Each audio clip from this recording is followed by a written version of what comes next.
Bonjour à toutes, bonjour à tous et bienvenue pour ce webinaire. 2024 a été une année marquée par de nombreux défis avec une inflation encore aujourd'hui proche de 2% en zone euro, des taux d'intérêt directeurs qui sont en baisse en Europe et aux États-Unis et des marchés financiers volatiles et dispersés qui vont de moins 5% pour le CAC 40 à plus 26% de l'autre côté de l'Atlantique. Il est donc essentiel de tirer les enseignements de cette année, mais également d'identifier les opportunités pour 2025. Pour nous accompagner pour ce webinaire, j'ai deux experts à côté de moi. Donc, Kevin Tauzet, portfolio advisor et membre du comité d'investissement chez Carmignac. Bonjour Kevin. Bonsoir, merci. Et Benjamin Louvet, directeur des gestions matières premières chez Ophi Invest Asset Management. Bonjour Benjamin. Bonsoir. Durant cet échange, donc, nous reviendrons sur les faits marquants de 2024, les perspectives économiques pour 2025 et surtout les stratégies concrètes pour vos portefeuilles. Alors, entrons tout de suite dans le vif du sujet. Avant de poser la première question à nos invités, je vous rappelle que vous pouvez poser vos questions sur notre chat et nous y répondrons en fin de webinaire. Donc, 2024, comme je disais, a été une année plutôt mouvementée. Regardons de près ce qui a impacté les marchés financiers, quel était l'environnement macroéconomique qui ont influencé ces marchés en 2024 et quels enseignements on peut en tirer. Alors, tu le soulignais, c'est-à-dire qu'on a des indices phares, notamment l'indice d'action américaine, le S&P 500, qui est en hausse de près de 25% cette année. C'est son troisième meilleur millésime des 20 dernières années. Si on fait machine arrière et qu'on se repose d'ici il y a un an de ça, on nous prédisait, certains oracles nous prédisaient la récession, la fin de la croissance américaine. Preuve en est que c'est pas tout à fait ça qui s'est passé. L'autre événement marquant, dont tu le disais, c'est le CAC 40 à moins 5%. Les taux d'emprunt, les taux français, donc le niveau auquel l'État français emprunte sur des maturités 10 ans, qui est à 3%, passé au-dessus des taux grecs, typiquement. Donc ça, je pense que c'est deux faits marquants. Et puis, tu parlais de la désinflation. Oui, on a prolonger cette trajectoire de désinflation. Pour autant, on voit que cette trajectoire de désinflation, en tout cas le niveau d'inflation, se stabilise, a du mal à descendre en dessous ou en tout cas d'arriver vers les fameux 2%, chers à Madame Lagarde ou à Monsieur Powell. Alors, pourquoi, en tout cas, quelle séquence on a eu? Pourquoi est-ce qu'on a cet environnement-là? Il y a deux événements qui sont d'ordre politique. Et c'est vrai que cette année 2024, elle était dite comme étant l'année des élections. Et c'est vrai qu'il y a plus de 50% de la population mondiale qui était invitée à voter. Et on a vu ce qui s'est passé en France, pas très bien passé, et aux États-Unis avec l'élection de M. Trump, qui est là quand même un vrai soulagement, en tout cas une bonne nouvelle pour les marchés financiers. Alors, il faudra faire quand même attention pour 2025, on aura l'occasion d'en parler, parce que maintenant que ces différents gouvernements ou ces différentes administrations ont été élues, il va falloir délivrer sur les promesses, et ces promesses-là, elles vont être confrontées à la réalité des marchés financiers, et je crois que la France, c'est un très bon exemple. Si on promet de régler les problématiques de déficit et qu'on ne le fait pas, on voit toute la problématique de la dette française. Donc ça, je pense que c'est un enseignement important. L'autre, c'est que, en dehors de périodes de récession, il faut avoir des actions dans un portefeuille. Il n'y a que dans ces périodes de récession, on va dire que structurellement, il faut en avoir moins. Quand il n'y en a pas, il y a de la valeur à être investi sur les actions et sur les actifs risqués. Et puis l'autre enseignement quand même, c'est que entre, on va dire, ce grand 8 sur les marchés de taux d'intérêt, ces marchés d'actions volatiles, mais clairement en hausse, il y a quand même une forme de tout-terrain, un véhicule 4x4, que sont les marchés de crédit, qui là aussi ont quand même très bien performé cette année, entre 4, 5, 6% en fonction des différents indices et des différentes notations de crédit, qui soient des entreprises qui sont plus ou moins endettées. Et côté actif intangible, comment ça se passe? Tangible, pardon. Côté actif tangible, comment on traduit ces événements? Il y a eu divers effets. Alors, je mettrais le pétrole à part parce que le pétrole a été aussi soumis à des problématiques de production. C'est un marché qui est davantage mis sous contrôle grâce notamment à l'intervention de l'OPEP et des pays alignés sur l'OPEP. Il y a toujours l'impact des restrictions sur les exportations russes, mais qui finalement ne marchent pas très bien. Donc, on a un marché qui est plutôt bien approvisionné. Et donc, on a des prix du pétrole qui sont restés plutôt sages cette année et qui devraient rester encore pour un moment, puisque on est a priori assez bien approvisionné. Là où il s'est passé pas mal de choses, c'est sur le marché des métaux précieux et notamment de l'or, qui s'est beaucoup apprécié cette année, qui a fait des nouveaux plus hauts, dépassé les 2800 $ l'once. Pourquoi? Ce qui est intéressant de voir, c'est que la hausse de l'or cette année ne s'explique pas par les facteurs habituels qui font que l'or monte. Habituellement, l'or est un marché qui est essentiellement orienté à la hausse quand les marchés de taux d'intérêt sont orientés à la baisse. Pourquoi? Parce que l'or n'a pas de rendement intrinsèque. Quand vous détenez de l'or, vous n'avez pas de revenus. Quand vous détenez une action, vous avez un dividende. Quand vous détenez une obligation, vous avez un coupon. De l'immobilier, vous avez un loyer. Quand vous détenez de l'or, vous n'avez rien de tout ça. Et donc, historiquement, on constate qu'il y a une relation et une corrélation négative entre l'évolution des taux d'intérêt et de l'or. En gros, quand le rendement des autres actifs diminue, eh bien, l'or retrouve un peu d'attrait auprès des investisseurs. Cette année, dans la première partie d'année, l'or est monté alors que les taux avaient plutôt tendance à monter, voire à rester élevés parce que les banques centrales retardaient en permanence leur assouplissement monétaire parce que l'inflation était un peu plus résistante que prévu, parce que le marché de l'emploi était dynamique aux États-Unis. Et donc, on aurait dû voir l'or baisser. Alors, pourquoi l'or a monté? Parce que on a eu des acheteurs différents. Parce que tout le mécanisme que je viens de décrire est un mécanisme qui est très ancré dans la réflexion des investisseurs occidentaux, américains, européens.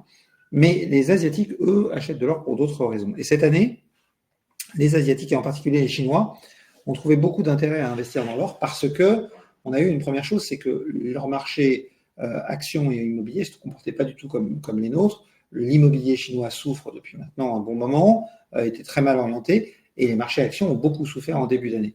Tout ça, ça a amené les Chinois à chercher des valeurs refuges, et traditionnellement, en Chine, il y a deux valeurs refuges, le dollar et l'or.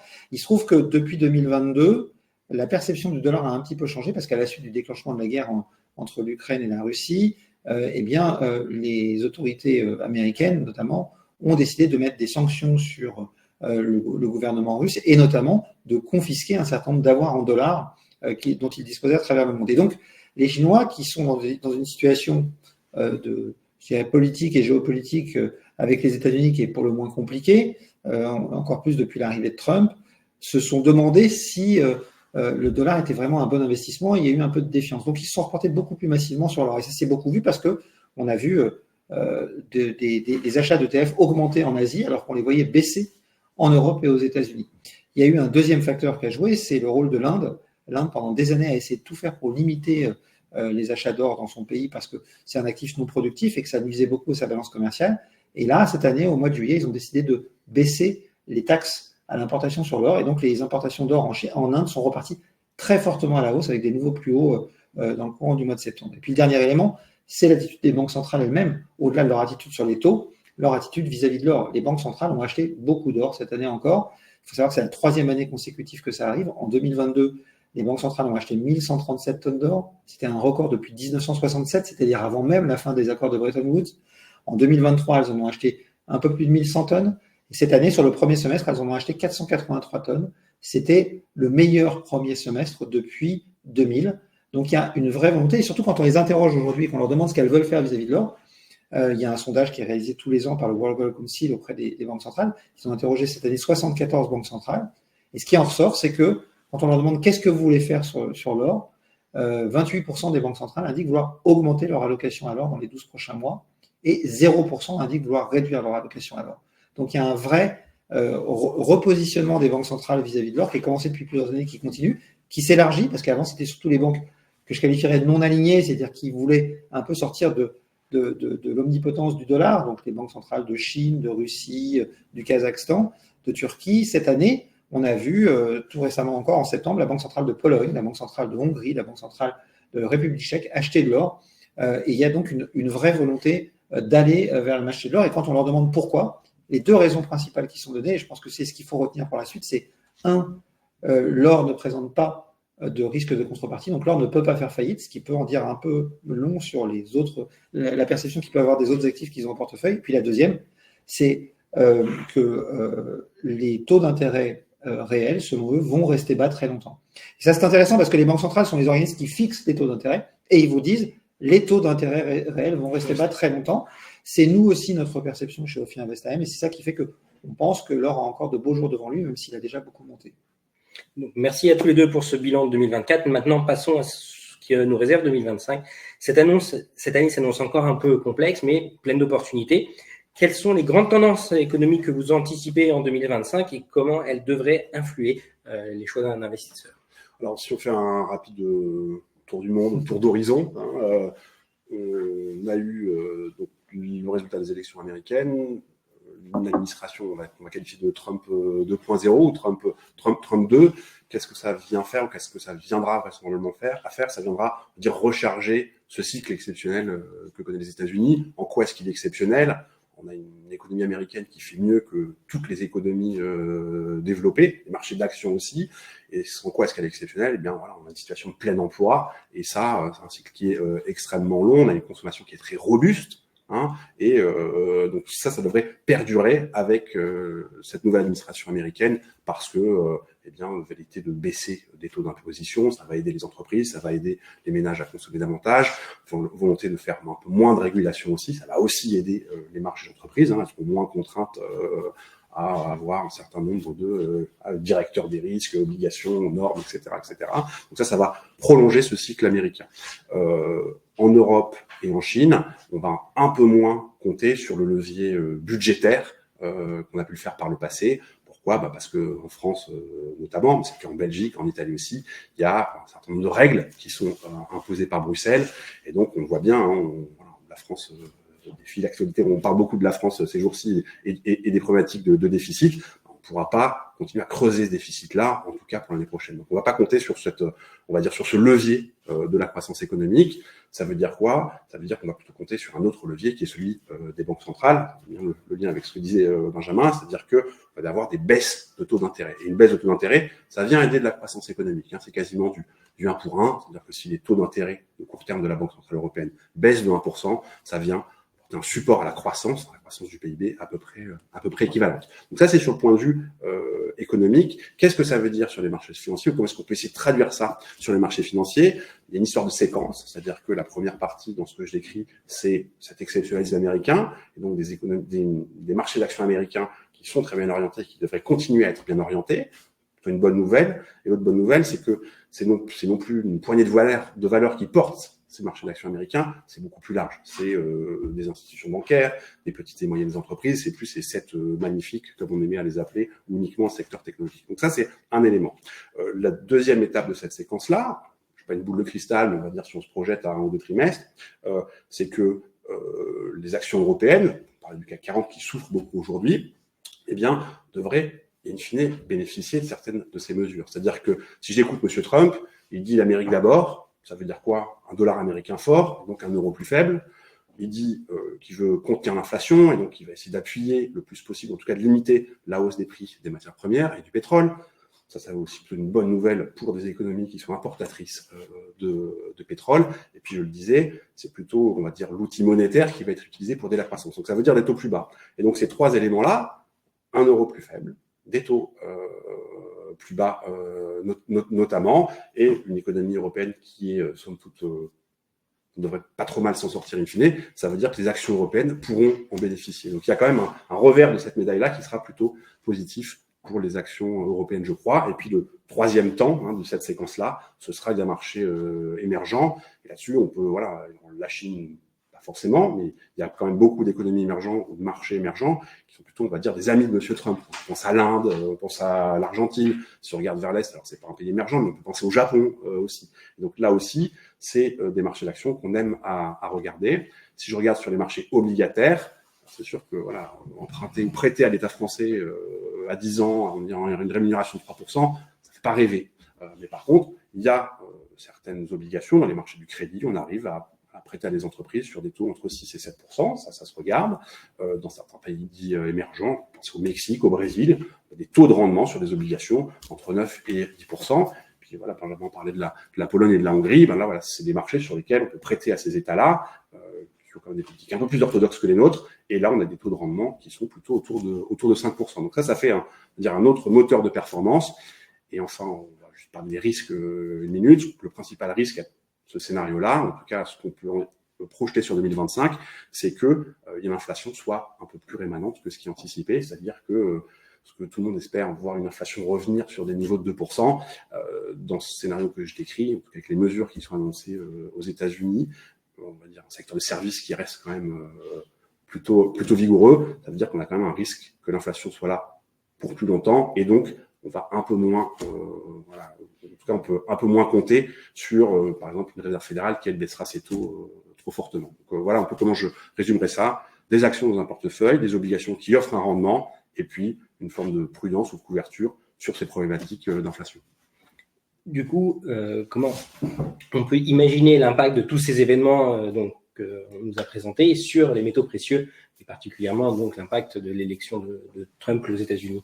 Je dirais que la première chose à dire, Kevin en a un peu parlé, on est rentré dans un cycle d'assouplissement monétaire, donc on doit avoir des baisses de taux. Je le disais tout à l'heure, il y a un lien direct entre l'intérêt de l'or pour les portefeuilles et le niveau des taux d'intérêt. Il y a une société de gestion qui s'appelle PIMCO, qui a une équipe sur les matières premières, qui avait fait une étude il y a quelques années, qui expliquait que chez PIMCO, ils voyaient l'or comme un actif à duration longue, de duration 22. Donc 1% de variation sur les taux d'intérêt entraînait une variation de 22% sur l'or dans l'autre sens. Donc c'est à peu près ce à quoi on peut s'attendre. Je pense surtout que ce qui va compter, c'est le soutien toujours indéfectible des banques centrales, qui est très important et qui devrait continuer, d'après ce qu'elle déclare elle-même, et qui, quelque part, à mon avis, rejoint une problématique qui va finir par s'opposer. Je pense que 2025, ça sera peut-être encore un peu tôt, mais c'est pour donner peut-être des perspectives à plus long terme aussi sur le marché de l'or, qui est la problématique de la dette. La dette est un vrai sujet. Pourquoi ? Aujourd'hui, si on prend l'exemple des États-Unis, les États-Unis ont une dette qui est égale à 120% de leur PIB. Ça veut dire quoi ? Ça veut dire que cette année, pour la première fois, avec les taux qui ont remonté ces derniers mois, les intérêts sur cette dette augmentent. Et là, les intérêts sur la dette américaine ont dépassé les 1100 milliards de dollars. Juste les intérêts. Ça veut dire 4,09% du PIB des États-Unis en 2023. Dans les 3 ans qui viennent, les États-Unis vont devoir refinancer un tiers de leur dette, parce qu'elle arrive à maturité, donc il faut la renouveler. Et donc, ils vont passer de taux où ils avaient financé ça à peu près aux alentours de 1%, à des taux où ils vont financer ça aux alentours de 4, 4,5%. Ça veut dire que les intérêts de la dette vont sans doute représenter plus de 5% du PIB américain dans les années qui viennent. Ça veut dire que si vous avez une croissance de 2% et que vous avez une inflation de 2%, et bien tous les ans, vous vous enfoncez un petit peu plus. Et donc, la dette, c'est un problème de confiance, et ça dure un certain moment, mais à un moment, la question de la dette va se poser, de la soutenabilité de la dette. Ça pose un problème, c'est que si vous voulez que cette dette reste soutenable, vous ne pouvez pas remonter trop vos taux d'intérêt. Donc, ça va plutôt dans le sens d'une baisse des taux d'intérêt qui est plutôt favorable à l'or. Deuxième chose, si toutefois les taux devaient quand même monter, ben, à un moment, vous avez une perte de confiance. Les taux peuvent monter parce que les investisseurs ne croient plus dans la capacité à rembourser. Et à ce moment-là, vous avez des taux qui remontent, mais pour des mauvaises raisons. Et là, l'or constitue une valeur refuge et donc peut trouver aussi des éléments de soutien. Puis à côté de ça, pour les autres métaux précieux, et notamment l'argent et le platine, il y a un autre chantier qui va compter énormément l'année prochaine et dans les années à venir, c'est l'évolution de la transition énergétique. On a une transition énergétique qui bat son plein, qui ne cesse d'accélérer, tirée d'ailleurs par des acteurs qui sont souvent pointés du doigt. La Chine, en premier lieu, le plus gros acteur de la transition énergétique aujourd'hui, c'est la Chine. Plus d'une éolienne sur 2 installée chaque année dans le monde est installée en Chine. Plus d'un panneau solaire sur 2 installé dans le monde est installé en Chine. En 2023, la Chine a installé plus de panneaux solaires que le monde entier, Chine incluse, en 2022. Et cette année, ils ont encore accéléré de 30%. Pourquoi c'est important ? Parce que, contrairement à ce qu'on a tendance à penser, on ne fait pas d'électricité avec du vent ou avec du soleil. On fait de l'électricité avec un transformateur qui convertit l'énergie du vent ou du soleil en électricité. Et ce transformateur, il faut le fabriquer. Et pour ça, il faut des métaux. Et notamment, je prenais l'exemple du solaire, parce que dans les panneaux solaires, il faut de l'argent pour faire bouger les électrons dans le panneau, parce que l'argent est le métal qui conduit le mieux l'électricité au monde. Pour cette raison, on l'utilise dans les panneaux solaires, on l'utilise aussi dans les voitures électriques pour les packs de batterie. Et pour vous donner un ordre d'idée, en 2010, le photovoltaïque et la voiture électrique n'existaient pas, ils étaient balbutiants, et donc ils consommaient 0% de l'argent produit dans le monde. Cette année, le secteur du photovoltaïque plus le secteur de la voiture électrique vont représenter à eux deux plus de 35% de la demande mondiale d'argent. Ça bouleverse complètement ce marché. Et pourtant, l'Agence internationale à l'énergie nous dit, si on veut tenir l'accord de Paris, il faudra encore multiplier par 2 à 3 les capacités installées chaque année de photovoltaïque, et il faudrait multiplier par 4 à 5 la part de marché des véhicules électriques. Donc, vous voyez le potentiel que ça représente pour un métal comme l'argent. Et sur le platine, lui, il est beaucoup plus lié à une autre technologie, qui est la technologie de l'hydrogène propre, produire de l'hydrogène par électrolyse de l'eau. Pour ça, vous avez besoin d'électrolyseurs. Et les électrolyseurs les plus performants aujourd'hui ont des électrodes en platine. Et puis après, pour utiliser cet hydrogène, vous avez besoin d'un autre outil qui s'appelle la pile à combustible, où là aussi, vous avez beaucoup de platine. Donc, vous avez un potentiel d'appréciation. Si je devais mettre un ordre, je dirais que aujourd'hui, pour nous, l'argent a même plus de potentiel que l'or, parce que ce déplacement de la demande liée à la transition énergétique a créé des déséquilibres profonds. Cette année, le marché de l'argent sera en déficit et c'est la 4e année consécutive qui sera en déficit. Et ce déficit ne va faire que s'accroître dans les années à venir.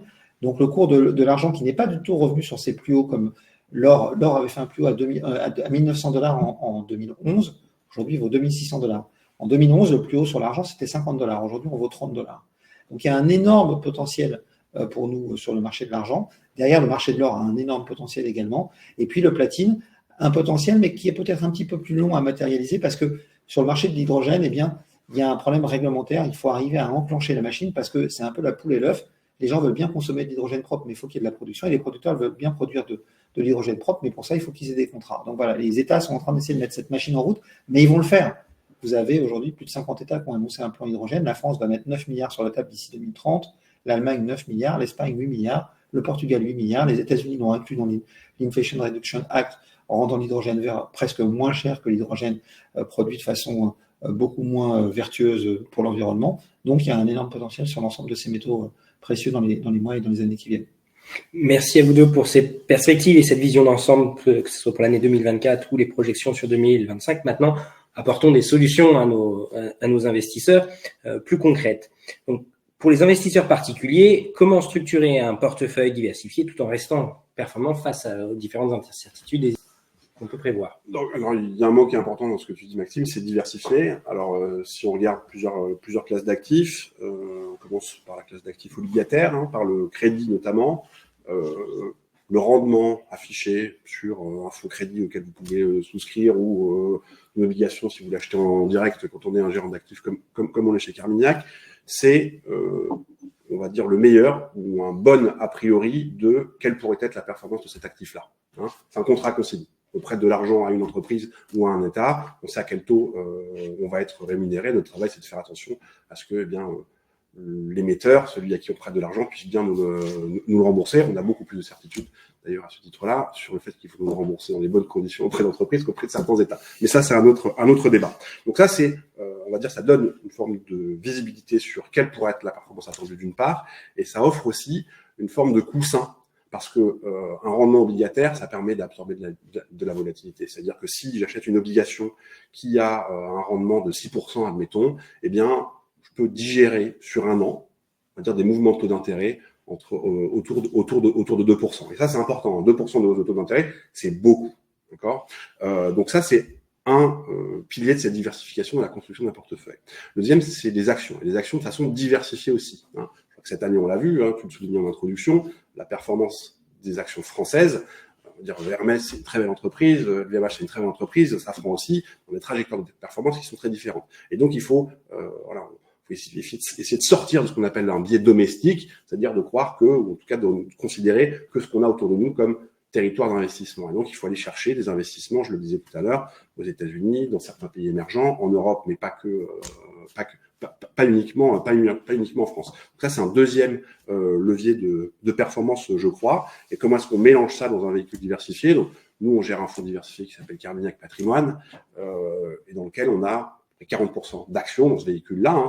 Voilà, mettre des chiffres concrets là-dessus. On a à peu près 30% d'investissement sur les marchés du crédit, et puis 22% sur des obligations gouvernementales. Donc voilà comment est-ce que on considère un petit peu pour nous quelle est la bonne façon de traverser, on va dire, les trimestres et semestres à venir. Et dans ce portefeuille diversifié, comment intégrer les métaux précieux et qu'est-ce que va apporter cette classe d'actifs dans le portefeuille que vient de nous décrire Kevin? C'est relativement simple, Maxime. Quand on regarde les matières premières, le gros avantage qu'elles ont par rapport aux actifs dont Kevin a parlé, c'est qu'elles ont des cycles économiques qui sont différents, qui sont décalés par rapport au cycle des actions et des obligations. Et donc, les ajouter dans un portefeuille va faire que vous allez faire de la performance pas au même moment, de la moins bonne performance pas au même moment. Et donc, combiner ces actifs entre eux fait que vous allez réussir, au final, à améliorer l'équilibre entre votre rendement et votre risque. Alors attention, par contre, les matières premières sont des actifs qui sont volatiles, parce que leur principe de fixation du prix, on n'a pas le temps de rentrer dans le détail, mais est différent de celui de la façon dont est valorisée une action ou une obligation, où c'est la valorisation d'une entreprise. Donc on inclut la valorisation future de l'entreprise, ce qui n'est pas le cas dans les matières premières, c'est vraiment un équilibre immédiat entre l'offre et la demande, donc ça peut bouger beaucoup plus vite en fonction des nouvelles qui tombent. Donc, il faut en mettre une portion congrue de son portefeuille. On va dire que suivant les profils de risque, on dit on peut estimer que sur un profil prudent, il ne faut pas dépasser 3 à 4%. Sur un profil équilibré, on peut monter jusqu'à 5-6%. Et sur un profil dynamique, on peut aller peut-être jusqu'à 10%. Mais voilà, garder une part raisonnable. Mais ça apporte vraiment quelque chose. Ça peut aussi apporter un moyen de jouer différemment des thèmes. Et là, je vais m'éloigner un peu des métaux précieux et venir davantage sur les autres types de métaux. Je le disais, ce sont des métaux qui sont indispensables pour la transition énergétique et ils servent aussi à d'autres choses, mais ils servent aujourd'hui de plus en plus à cela. Olivier Vidal du CNRS disait il n'y a pas longtemps que dans les 30 ans à venir, il allait falloir extraire de la croûte terrestre autant de métaux que depuis le début de l'histoire de l'humanité pour faire face aux besoins générés par les transitions énergétiques et numériques. Donc, ce qui est intéressant dans cette approche-là, c'est que ça devrait entraîner un renchérissement du prix des métaux et que ces métaux sont très liés à la thématique de la transition énergétique. Même s'ils ne servent pas qu'à ça, c'est ça qui va générer l'augmentation de la demande. Et donc, ça peut être un autre moyen de s'exposer à cette problématique de la transition énergétique. Aujourd'hui, on le voit bien, les entreprises de ces secteurs sont dans une situation un peu délicate, notamment en Europe, parce que les Chinois ont pris énormément d'avance dans le domaine de la voiture électrique, dans le domaine de l'éolien, dans le domaine du solaire. 85% des panneaux solaires aujourd'hui produits dans le monde sont produits en Chine. Et donc, si vous investissez sur le thème de la transition énergétique en investissant dans ce type de société en Europe, vous pouvez avoir des déconvenues au moment où ces sociétés vont souffrir. Si vous investissez dans les métaux, que ce soit des sociétés chinoises qui ne sont pas faciles d'accès, ou des sociétés européennes ou des sociétés américaines qui fabriquent les panneaux solaires, les éoliennes ou les voitures électriques, eh bien la consommation de métaux sera la même. Et donc l'enjeu, c'est de remonter peut-être à un niveau au-dessus. Donc ça peut permettre une diversification supplémentaire, en plus de la diversification qu'évoquait Kevin, qui est évidemment cœur de portefeuille sur les actions et sur les obligations. D'accord. Donc, selon vous, comment on combine ces deux approches pour faire un portefeuille qui réponde aux besoins qu'on va trouver à avoir l'investisseur en 2025? Alors, je vais vous donner l'exemple concret dans Carmignac Patrimoine. On en a 5%. Voilà. Typiquement, c'est la portion qu'on alloue à des actions aurifères ou des stratégies liées à l'or dans un tel portefeuille. Pourquoi? Benjamin parlait de la problématique de la dette tout à l'heure. Il y a quand même une réponse qui est possiblement apportée par les États pour répondre à cette problématique de la dette, c'est aussi l'inflation. C'est-à-dire que, on va dire, l'État américain, ou un État, si tant est qu'il émet une monnaie, a priori, il peut ne pas faire défaut ou ne jamais faire défaut. Par contre, si vous regardez le prix d'une obligation émise par ces États-là, et je vous encourage à regarder ça, vous pouvez le trouver sur Internet, et la trajectoire de performance de ces obligations souveraines des États, on a des performances qui sont en territoire négatif à un chiffre, à 2 chiffres. Donc, ça s'appelle pas un défaut, mais ça y ressemble quand même fortement. Et ça veut dire quoi? Ça veut dire que, on va dire, entretenir une forme d'évolution des prix ou de l'inflation qui est relativement élevée, c'est une réponse possible apportée par des gouvernements et des politiques pour répondre à cette problématique de la dette. Donc ça, une fois qu'on a dit ça, qu'est-ce que ça veut dire? Ça veut dire que aujourd'hui, quand on construit un portefeuille, il y a évidemment le risque de ralentissement économique, d'accord, une part, et l'autre, il y a le risque de l'inflation. Et c'est pas évident à gérer parce que c'est quand même en général deux problématiques qui sont opposées. Quand il y a récession, quand il y a ralentissement, on achète moins et donc l'inflation a plutôt tendance à baisser. Or, dans le contexte que je décris, eh bien, on peut avoir ces deux mouvements dans le même temps. Et ça, c'est vrai sur certains marchés d'actions qui sont plutôt chèrement valorisés. Hein, on pense je citais les 7 magnifiques tout à l'heure, donc des entreprises qui se payent aujourd'hui un demi-siècle de résultats futurs. Bon, pourquoi pas, mais c'est quand même des segments de marché ou des entreprises qui sont sensibles à ces problématiques-là. Et sur une obligation aussi, le principal risque pour une obligation, c'est des taux plus élevés. Parce que quand vous achetez une obligation aujourd'hui avec un rendement T, si demain le rendement est plus élevé, j'aurais mieux fait d'attendre un jour pour l'acheter, ou une semaine, ou un mois. Et pourquoi est-ce que je crois que l'or fait beaucoup de sens dans un portefeuille diversifié? C'est parce que c'est un actif qui aide d'une part, quand on a une période de crainte, quand on a une période de récession, c'est ce qu'on appelle un actif refuge. C'est bien d'avoir ça dans un portefeuille quand ça va bien, et c'est aussi un actif qui fonctionne bien dans des périodes inflationnistes, parce que ça veut dire quel est le prix de la monnaie ou quelle est la valeur de la monnaie d'un État si structurellement il émet du papier obligataire pour acheter les obligations qui l'émet lui-même. Donc c'est pour ça qu'on aime bien avoir de l'or dans un portefeuille diversifié. Oui, je suis tout à fait d'accord avec Kevin. C'est assez logique. En fait, je le disais tout à l'heure, les banques centrales réfléchissent à l'or en le comparant au taux réel. Je vous disais qu'elles achetaient de l'or parce qu'elles pensaient que les taux réels allaient rester très bas très longtemps. C'est quoi les taux réels? C'est ce que décrivait Kevin, c'est les taux d'intérêt nominaux, donc les taux d'intérêt fixés par les banques de France, mais moins ce que vous coûte l'inflation, parce que l'inflation vient grignoter en fait votre revenu.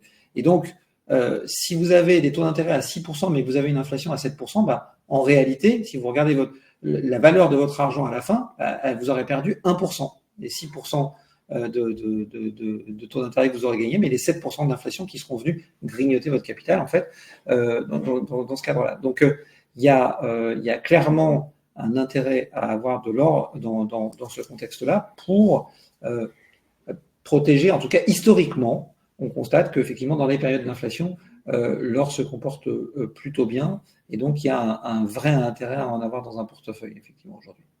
Merci donc pour créer ce portefeuille. Maintenant, présentez-nous chacun vos solutions pour répondre à ces problématiques-là. Pour répondre exactement. Moi, je vais vous parler de 3 fonds qu'on gère chez Carmignac. On va dire c'est à peu près les 3 marches pour prendre un peu plus de risques que sur une SICAV monétaire ou sur un fonds en euros. Le premier, c'est les marchés du crédit.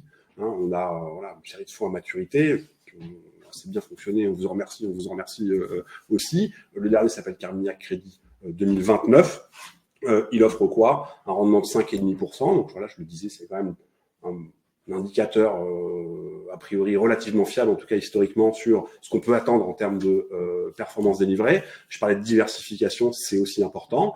On a dans un portefeuille comme Carmignac Crédit 2029 à peu près 300 lignes, 300 investissements différents. Donc voilà, pourquoi? Parce qu'on n'a pas une boule de cristal, les accidents ça arrive. S'il y a un accident dans un portefeuille, il y a 300 lignes, on va perdre beaucoup d'argent. Si on n'en a qu'une trentaine, ça peut être beaucoup plus important. Donc ça, c'est, on va dire, une première marche, une première possibilité d'investissement. La seconde, j'en ai parlé tout à l'heure, c'est Carmignac Patrimoine. Donc c'est un fonds diversifié. Donc voilà, c'est, on va dire, l'étape intermédiaire entre des fonds crédits, des fonds obligataires, et puis des fonds actions. Et puis enfin, le dernier, c'est quoi? C'est Carmignac Investissement. Donc ça, c'est un fonds d'action international diversifié. On est exposé à des actifs ou à des sociétés françaises, mais pas que, à des sociétés américaines, brésiliennes, coréennes, chinoises, taïwanaises. C'est des gestions, en tout cas, on va dire, du fonds de portefeuille, un horizon assez lointain. Cette année, on fait 25% de performance. Ça montre bien l'intérêt d'avoir on va dire un investissement action dans son portefeuille et dans son épargne. Alors toutes les années sont pas aussi fastes que cette année 2024, que ce soit pour nous ou pour le reste du marché. C'est un fonds qui existe depuis plus de 30 ans maintenant, 35 ans maintenant, et on fait en moyenne 10% de performance nette annualisée. Et donc voilà, ça aussi c'est pour dynamiser une épargne. Je crois que c'est important. Et donc voilà, pour moi les 3 solutions. Carmignac Crédit 2029, donc un fonds de crédit diversifié avec un rendement affiché de 5,5%. Carmignac Patrimoine, pour ceux qui hésitent entre la chèvre et le chou. Et puis Carmignac Investissement, des actions internationales pour venir dynamiser son épargne. Donc pour ajouter plutôt des matières premières.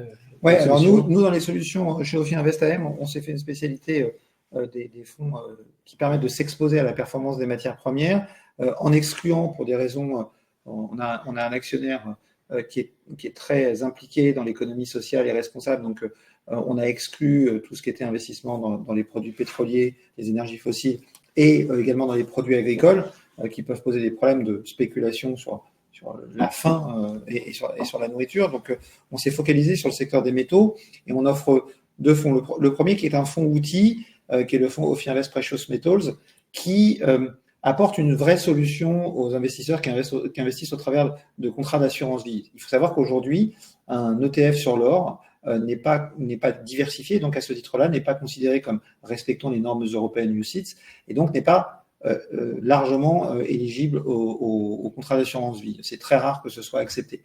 Donc nous, on a construit un fonds justement pour qu'il soit éligible au contrat d'assurance vie et qui vous permette de vous exposer à la thématique des métaux précieux. Alors, il n'y a pas que de l'or dedans, il y a de l'or principalement, il y a de l'argent, il y a du platine et il y a du palladium. Tout ça couvert contre le risque de change parce que simplement, on a fait un constat, c'est que historiquement, quand le dollar baisse, l'or a tendance et les métaux précieux ont tendance à monter et vice-versa. Donc, on ne voulait pas se retrouver à perdre d'un côté ce qu'on avait gagné de l'autre. Et puis, tout simplement, quand votre client va écouter à la radio les informations boursières et qu'on va lui dire l'or et les métaux précieux ont gagné 10%, c'est bien la performance en dollars. Donc, ce qu'on veut, c'est que quand il regarde la performance sur son compte en banque, elle soit assez proche de ce 10% au coût de la couverture de change près. Mais donc, c'était extrêmement important. Et puis, la deuxième offre, c'est une offre qu'on a lancée en 2020. Alors, le fonds Ophi Invest Precious Metals existe depuis 2012, hein, donc il a également une belle ancienneté. Et puis, l'autre fonds qu'on a lancé en 2022, justement, en voyant émerger cette problématique de la transition énergétique, on a essayé d'identifier pour nous quels étaient les métaux qui étaient indispensables à la transition énergétique et qui pourraient être soumis à un stress entre offre et demande, parce que ces besoins liés à la transition énergétique allaient entraîner une hausse de la demande très importante. Et donc, on a lancé le fonds Ophi Invest Energy Strategic Metals, qui existe maintenant depuis début 2022, dans lequel vous allez retrouver un portefeuille plus large de métaux. Vous aurez des métaux précieux, parce que je le disais tout à l'heure, l'argent est utile pour la transition énergétique. On n'a pas d'or, parce que l'or n'est pas utile pour les technologies bas carbone, mais vous trouverez aussi du cuivre, qui est indispensable. C'est le couteau suisse de la transition énergétique, vous en avez partout. Vous en avez entre 950 kg et 5 tonnes dans une éolienne pour faire l'alternateur en fonction de la taille de l'éolienne. Vous en avez 4 fois plus dans une voiture électrique que dans une voiture thermique classique. Vous allez retrouver du zinc, vous allez retrouver du nickel, vous allez retrouver de l'aluminium, tous ces métaux auxquels on va s'exposer. Et donc, on va essayer d'apporter une performance qui sera le plus proche possible du panier composé de l'ensemble de ces métaux et qui, pour nous, à moyen terme, représente une très belle opportunité compte tenu très diversifiante par rapport à ce que proposent Kevin et Carmignac dans un portefeuille. Merci en tout cas pour tout. Maintenant, on va passer aux questions des auditeurs. Alors justement, vous venez d'en parler un petit peu. Les métaux étant cotés en dollars, comment est-ce que vous faites pour vous préserver des variations de change? Alors justement, donc nous, on a mis en place une solution très simple qui consiste à faire ce qu'on appelle d'avoir une politique de daily currency hedge. Ça veut dire quoi? Ça veut dire que tous les jours, on regarde combien on a gagné ou perdu de dollars et on change immédiatement ces dollars en euros. Voilà. L'idée comme ça, c'est qu'on va avoir une performance qui va être le moins soumis possible aux variations de change. Ça ne veut pas dire qu'on n'est pas soumis, il y a toujours un écart entre les deux, mais on va essayer comme ça de limiter l'impact parce que, comme je le disais, ce qu'il faut savoir, c'est que les matières premières, dans le monde, la monnaie d'échange des matières premières, c'est le dollar. Donc, historiquement, quand le dollar monte, le pouvoir d'achat des autres devises a tendance à reculer et donc la demande de matières premières a tendance à reculer, donc le prix de ces matières premières a tendance à baisser. Donc, je le disais tout à l'heure, on ne voulait pas se retrouver à perdre d'un côté ce qu'on avait gagné de l'autre et c'est pour ça qu'on met en place cette couverture systématique de change tous les jours. Merci. Alors, on va rester sur le dollar. Voyez-vous encore une hausse du dollar en 2025? Alors oui, nous, on pense que ça peut être tout à fait le cas. Pourquoi? Pour les problématiques que j'exprimais, c'est-à-dire que ce qui semble se dessiner pour nous en 2025, c'est ce qu'on appelle une forme de divergence des cycles économiques. C'est-à-dire qu'on a une économie américaine qui continue sur sa très bonne lancée et une économie européenne qui, elle, continue, ou en tout cas reste sur sa lancée, on va dire, relativement médiocre. Ça veut dire quoi? Ça veut dire que les actifs en dollars, les actions notamment, devraient continuer à avoir la faveur des investisseurs mondiaux. Donc ça veut dire des flux qui se dirigent vers ces marchés américains. Donc ça va aider le dollar. C'est un point qui devrait l'aider. Et puis l'autre, c'est que cette divergence des trajectoires économiques, elle se retrouve aussi dans les divergences de politique monétaire. Et donc ce qu'on anticipe, c'est que la Réserve fédérale américaine devrait baisser ses taux d'intérêt encore une à deux fois. Et puis si on a un environnement de croissance économique américaine qui est bon, les taux d'intérêt, ils resteront là où ils sont. En zone euro, pas vraiment ça qui nous attend. On peut s'attendre à avoir au moins le double en termes de baisse de taux d'intérêt. Et donc on a ce qu'on appelle un différentiel de taux. Donc en gros, si j'achète une SICAV monétaire américaine, une SICAV monétaire européenne, j'ai un rendement qui sera du simple au double. Et donc j'aurais plutôt tendance ou envie d'avoir, on va dire, des investissements qui dégagent un rendement en dollars. Et ça aussi, ça devrait soutenir le cours du dollar américain. Je vais passer sur les politiques mercantilistes de M. Trump et de leur impact, parce que ça, c'est difficilement prévisible. Exactement. Alors, pour revenir sur les métaux précieux, ne pensez-vous pas que l'on risque de rentrer sur un point haut? Et c'est une double question. Y a-t-il des périodes où la volatilité est plus importante sur une année pleine? Alors, c'est une bonne question. Rentrer sur un point haut, je vous ai dit ma conviction, moi je ne pense pas, parce que je pense que les problématiques d'endettement extrêmement élevées sont importantes. je rejoins Kevin sur les risques d'inflation importants et dans ce contexte-là, l'or se comporte plutôt bien. Donc, je pense que l'or a encore beaucoup de potentiel pour l'année 2025 et même au-delà. Je pense qu'on est dans un cycle plus long que ça sur l'or compte tenu des forts niveaux d'endettement des États. Pour ce qui est de la saisonnalité, alors c'est quelque chose qu'on regarde, mais je suis pas très à l'aise avec ça parce que les saisonnalités, c'est des observations qui peuvent être amenées à changer légèrement. Je prendrai des exemples. Le nouvel an chinois, qui peut avoir un impact sur la consommation d'or, va se déplacer légèrement dans l'année. Vous avez la saison des festivals en Inde, qui est une saison, et les mariages, qui sont des saisons où il y a beaucoup d'achats d'or, mais dont les dates ne sont pas figées, donc ça se déplace un petit peu dans le temps. Et donc, aller faire une analyse fine, c'est pour moi peut-être une erreur. J'ai tendance à penser que il faut essayer de dézoomer et de prendre un petit peu de recul sur tout ça et de chercher des tendances peut-être un petit peu plus longues. Sur la tendance longue, je suis plus rassuré. Historiquement, ce qu'on constate, c'est que le début d'année est plutôt bon sur les métaux précieux, justement parce qu'il y a le nouvel an chinois qui arrive, et ça se maintient, on va dire, grosso modo, jusqu'à la fin du mois de février. Et puis, généralement, le deuxième trimestre est un petit peu plus délicat, mais encore une fois, je ne veux pas faire de généralité, et à la fin de l'année, généralement, se passe mieux.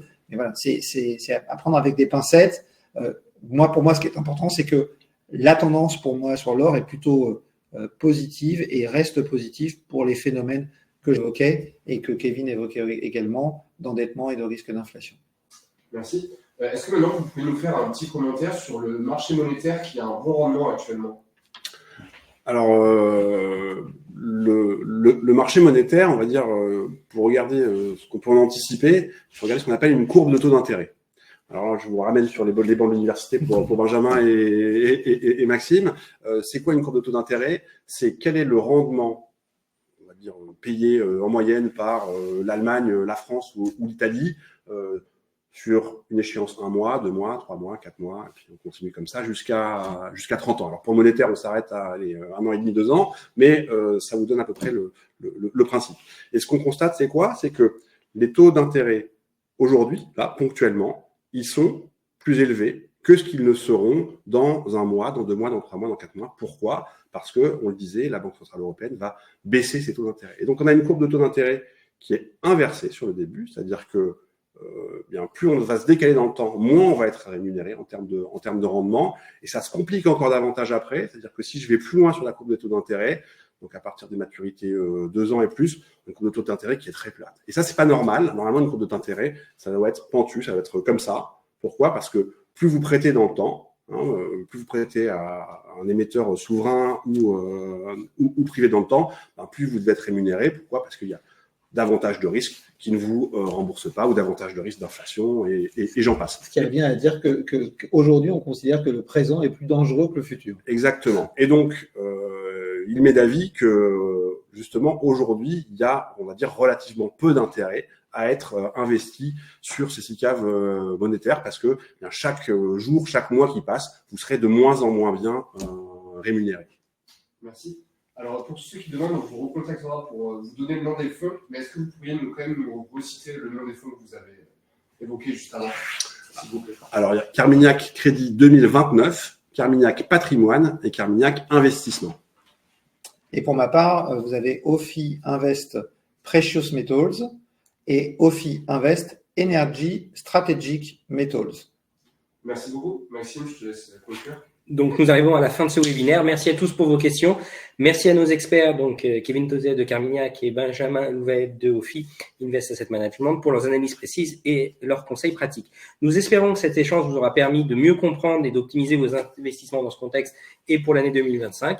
Si vous souhaitez approfondir ces questions, n'hésitez pas à contacter nos conseillers Alta Profit. Je vous souhaite à tous une excellente soirée et je vous dis à très bientôt pour un nouveau webinaire.